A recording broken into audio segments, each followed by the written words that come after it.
आपके साथ हो। खुदावंद यीशु मसीह की अंजील बामुताबिक मुकद्दस मत्ती। खुदावंद तेरी तमजीद हो। उसके दूसरे बाब की पहली 12 आयत।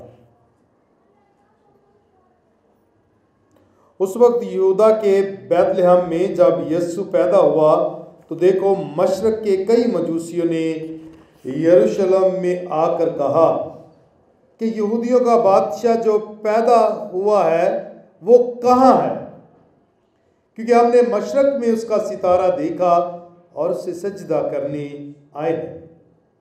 जब हेरोदेस बादशाह ने ये सुना तब वो और उसके साथ तमाम यरूशलेम घबराया।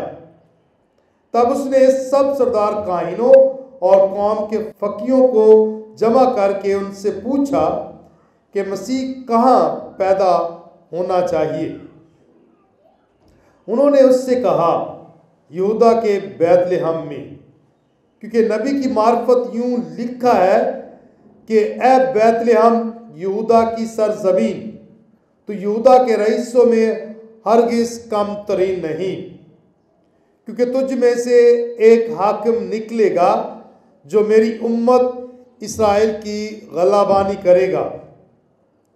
तब हेरोदेस ने मजूसियों को चुपके से बुलाकर उनसे तहकीक की कि वो सितारा कब दिखाई दिया था, और ये कहकर उनको बैतलहम में भेजा कि जाओ और उस बच्चे की बाबत खूब दरियाफ्त करो, और जब उसे पाओ मुझे खबर दो कि मैं भी आकर उसे सिजदा करूं। वो बादशाह से ये सुनकर रवाना हुए, और देखो वो सितारा जो उन्होंने मशरक में देखा था उनके आगे आगे चला, यहाँ तक कि उस जगह के ऊपर आकर ठहर गया जहाँ वो बच्चा था। वो सितारे को देखकर निहायत खुश हुए और घर में दाखिल होकर उस बच्चे को उसकी माँ मरियम के साथ पाया और उसके आगे गिरकर उसे सजदा किया, और अपने डब्बे खोलकर सोना और लुबान और मुर उसे नजर गुजराना, और ख्वाब में आगाही पाकर हेरोदेस के पास ना जाएं, वो दूसरी राह से अपने मुल्क को वापस चले गए। अंजील मुकद्दस के वसीला से हम सब की खताएं मुआफ की जाएं। आज हम ईद ज़हूर, यस्सु का ज़ाहिर होना, हकीकी तौर पर उसका ज़ाहिर होना, ये खूबसूरत ईद, इस ईद को दो पहलुओं से देखते हैं। कहते हैं कि क्रिसमस का तस्करा, वाकया या कहानी कह सकते हैं, वो एक लूका के मुताबिक है जिस पर हम गौर व खोज करते आए, और एक और क्रिसमस की कहानी है जो आज के दिन हम मत्ती के मुताबिक अंजील में सुनते हैं। और ये सिर्फ और सिर्फ इस अंजील में ही इसका जिक्र मिलता है, और ये तीन मजूसी लफ्ज़ तीन आज अंजील मुकद्दस में इस्तेमाल नहीं हुए। मजूसी बेशुमार थे दीगर रवायत के मुताबिक कि इन के अलावा और भी मजूसी थे, यहाँ तक कि बहुत सारे बादशाहों ने, मजूसियों ने इस सितारे को देखकर अपने सफ़र का आगाज़ किया कि वो यस्सु को आकर सजदा करें, लेकिन बहुत सारे कुछ वजूहात की बिना पर वहाँ तक अपनी मंजिल तक ना पहुँच पाए, मगर ये पहुँचे जिन्होंने आकर अपनी तहाइफ जो नजरें हैं वो यस्सु को पेश की। मजूसी मतलब बादशाह।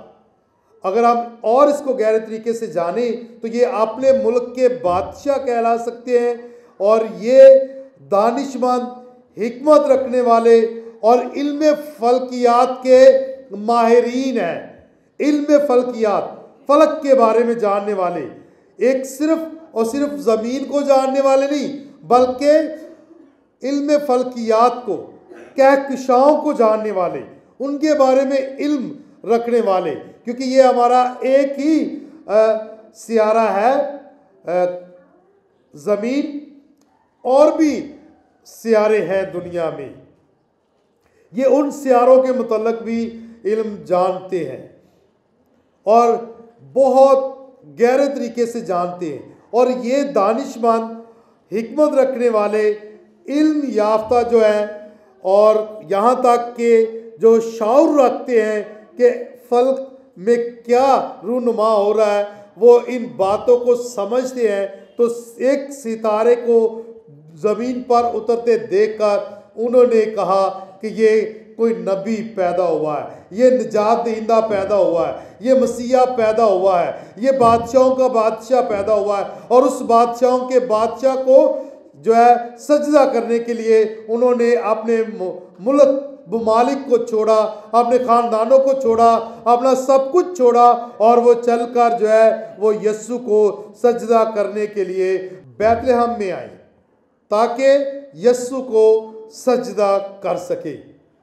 इसका मतलब ये आम लोग नहीं थे, ये वो लोग हैं जो दानिशमंद हैं, जो इल्म रखने वाले हैं, इल्म फल्कियात के मुतल्लिक़ जानने वाले हैं, ये वो लोग हैं। तो इस लिहाज से ये यस्सु को सजदा करने के लिए इस बैतलहम में, यरूशलेम में आते हैं।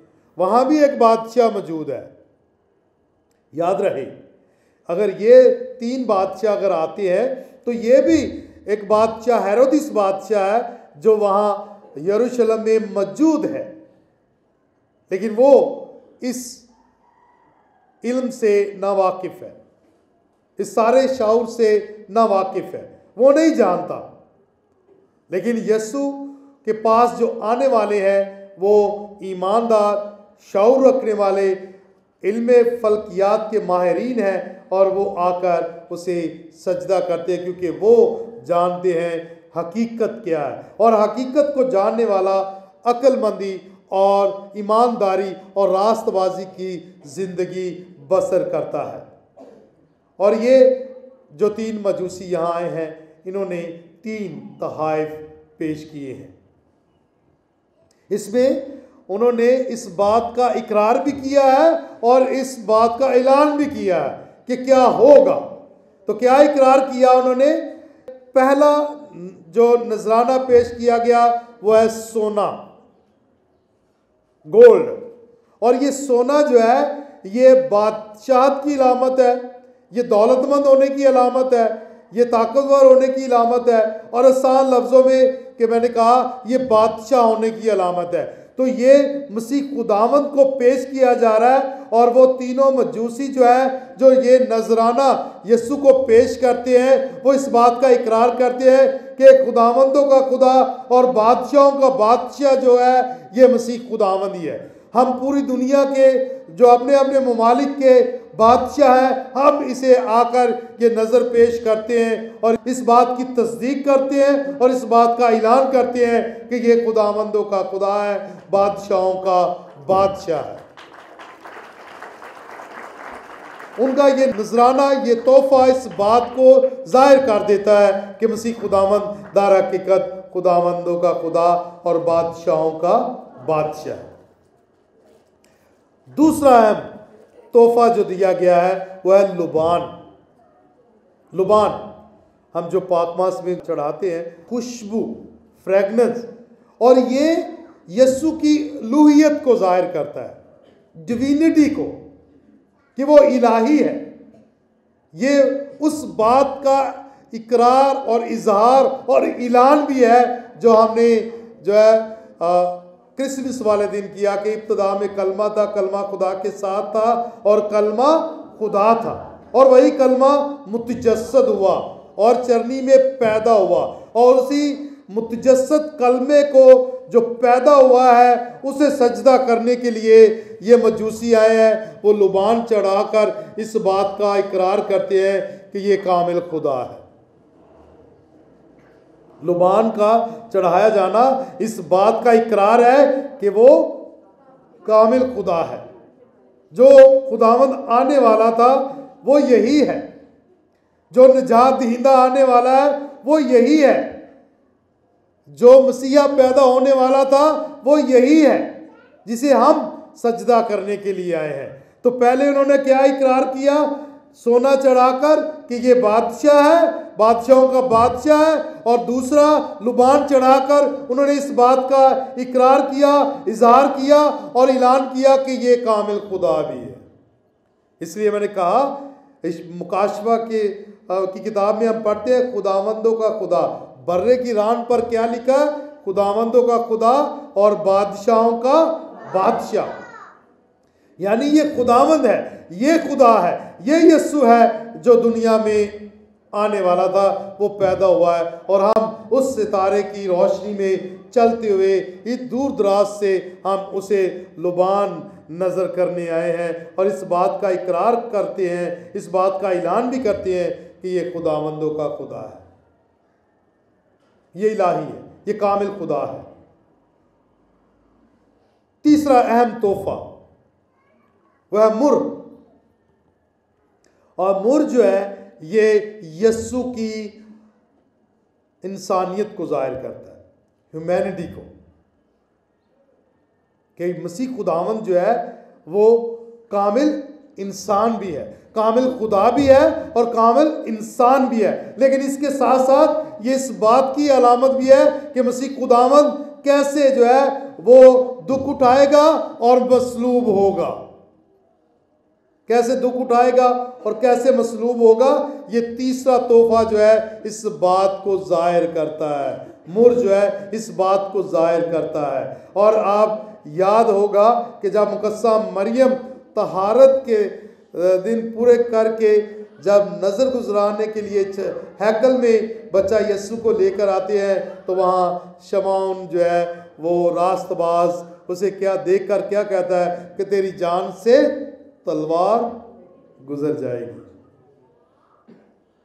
यानी बार बार भी। और यहाँ मुर जो है वो पेश किया जा रहा है, वो ये जाहिर किया जा रहा है कि ये किस लिए इस दुनिया में आया है और ये किस मकसद, अपने उस मंसूबा निजात को पूरा करने के लिए किस किस्म की अजियत नाक मौत जो है वो हासिल करेगा। ये मसलूब किया जाएगा और तीसरे रोज़ मुर्दों में से जी उठेगा। तो तीनों बातें जो है मसीह खुदावंद की, सोना, लुबान और मुर जो है ये उसकी बादशाहत कि उसकी बादशाहत अब्दी है, जो हम मलाकी की किताब में भी पढ़ते हैं, अखबार की किताब में भी पढ़ते हैं और इशाया नबी और मुकाशवा की किताब में भी पढ़ते हैं। और जो हमने सुना था कि जब इसका आसमानी बाप जो है इसे के बाप दाऊद का तख्त देगा और इसे दार बख्शेगा और इसकी बादशाहत का आखिर ना होगा। तो ये मसीह खुदावंद ही है जिसकी बादशाहत का आखिर ना होगा, ये है। और उसके साथ दो हम नेचर्स जो हमेशा यीशु की देखते हैं, वो कामिल खुदा और कामिल इंसान, वो इस बात को जाहिर करता है। कभी कभी इन दो मोमबत्तियों को भी हम जो पाक अलतार पर रखते हैं इसी के साथ जोड़ा जाता है कि दो मोमबत्तियाँ रोशन की जाती हैं कि ये उसकी दो नेचर्स को, फितरत को जानने के लिए कि वो कामिल खुदा और कामिल इंसान है। मसीह मेरे अजीज़ों, ये सारी जो आज हम देख रहे हैं तलावतें भी हमारी रहनुमाई करती हैं। पहली तलावत में भी यही कहा कि उसका नूर चमका है, और वो नूर कौन है? मसीह खुदावंद ने खुद कहा कि दुनिया का नूर मैं हूँ। वो नूर चमका है, यानी कि इस अंधेरे में जहाँ गुनाह ही गुनाह था, उस गुनाह में, उस अंधेरे में मसीह खुदावंद जो है वो पैदा होता है ताकि जो है ये दुनिया जो है रास्तबाजी की ज़िंदगी इख्तियार करे। तीन नजराने हमारी रहनुमाई करते। यहाँ तीन मजूसी है। मैंने पहले कहा हम नजरानों को देखकर इस बात पर पुख्ता हुए हैं कि वो तीन मजूसी हैं। रवायत के मुताबिक भी चलता आ रहा है, लेकिन बेशुमार थे, और भी हो सकते हैं। मिसाल ले सकते हैं कि अब हम ये वहाँ तीनों ने तो नजराने पेश किए, हो सकता है कोई और मजूसी भी उनके साथ हो जिसने नजराना पेश ना किया हो लेकिन सजदा ज़रूर किया होगा।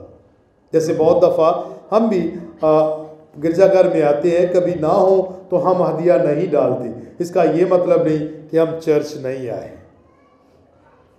इसका मतलब है और मजूसी भी हो सकते हैं।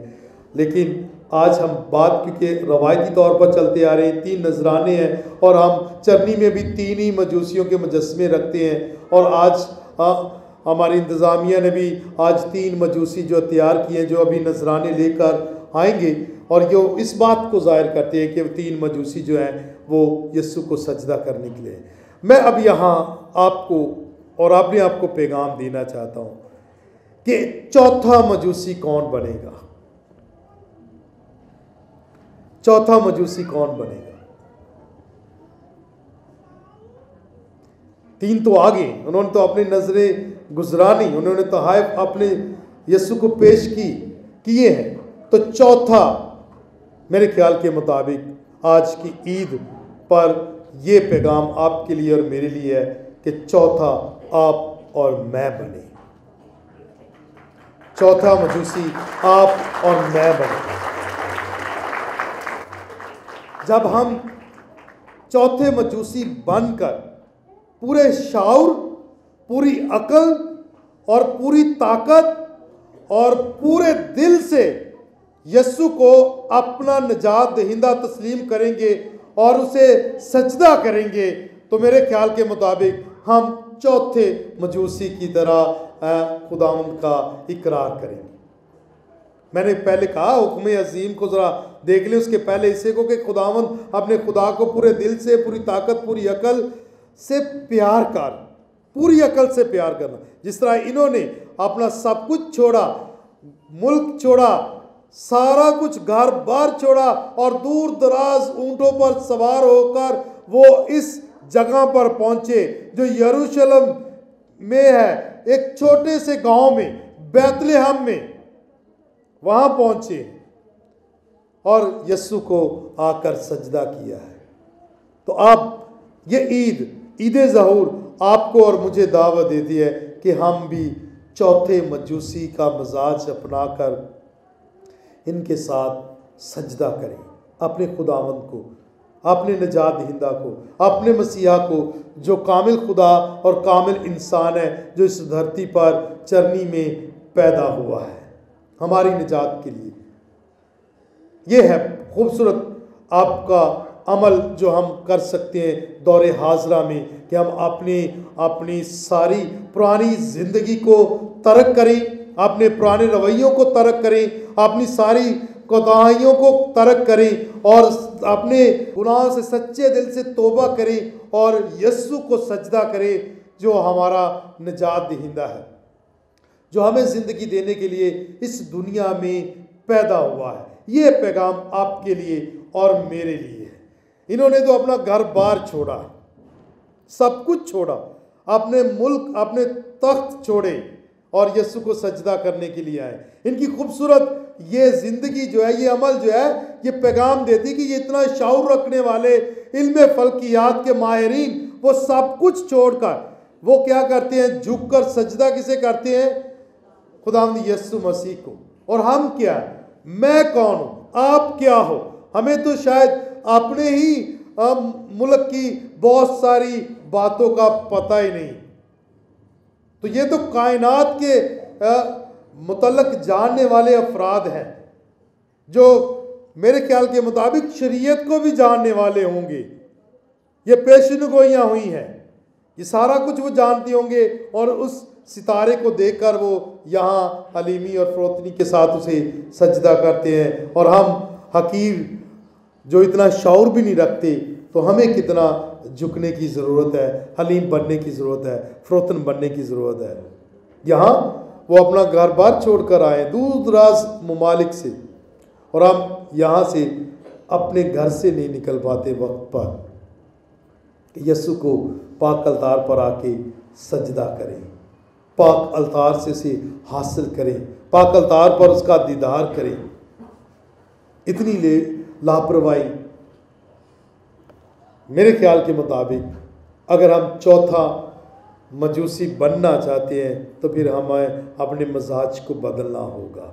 हमें पूरा इल्म रखना होगा, बाइबल मुक़द्दस के हवाले से, अनाजील के हवाले से अपने ईमान के सारे भेदों को जानने की ज़रूरत है। जब हम ये जानेंगे तब हम चौथे मजूसी बनकर उसका इकरार भी करेंगे और उसका प्रचार भी करेंगे, ताकि हर बशर ये जाने कि मसीह खुदावंद दर हकीकत हमारा आलमगीर निजात दहिंदा है, खुदावंदों का खुदा, बादशाहों का बादशाह, जो हमें ज़िंदगी देने के लिए इस दुनिया में आया है। तो आए उस पर ईमान रखते हुए अपनी ज़िंदगी को बसर करें।